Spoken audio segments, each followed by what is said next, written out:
თავის დროზე თქვენ იცით რომ ხაზარაძე და ჯაფარიძე ადამიანებს ასახლებდნენ ბინებიდან, ახლა ხელისუფლებამ გამოასახლა ეს ადამიანები ციხიდან. ეს არის კონტრასტი დამოუკიდებულებს შორის.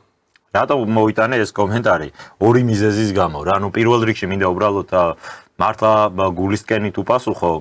ბატონი ირაკლი კობახიძის აი ამ განცხადებას ის ამბობს რომ იყო დრო როდესაც ასახლებდნენო ჯაფარიძე და ხაზარაძე ხალხს ბინებიდან იყო დრო არა არის ეგ დრო ბატონო ირაკლი და ეხა ამისი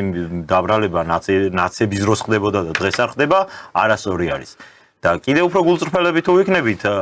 ხაზარაძე და ჯაფარიძე თვითონ არ დადიან იმ გამოსახლებებზე ხელისუფლება ასახლებს თქვენ ასახლებთ ამ ადამიანებს ხაზარაძის და ჯაფარიძის სასარგებლოდ მათი მოთხოვნით მიდის თქვენი პოლიცია არის ხო ის აღსრულების პოლიცია რომელიც და ამ ყველაფერს აკეთებს ამიტომ ხა წარსულ დროში მაგაზე ლაპარაკი რომ აი იყო დრო ადრე ხდებოდა და დღეს არ ხდება არა გამოსახლებები დღესაც არის უმწვავესი პრობლემა როცა ვსაუბრობთ სოციალურ პრობლემებზე აი ეს სამევახშეო სისტემა რომ არის მომჯდარი მთლიანად საზოგადოებას და წოვს სისხლს და საკუთარი სახლებიდან ჩვენს მოქალაქეებს ხრიან დღესაც ეს დგას უმწვავეს პრობლემად ამიტომ წარსულ დროში არ გვინდა მაგ ყველაფერზე ლაპარაკი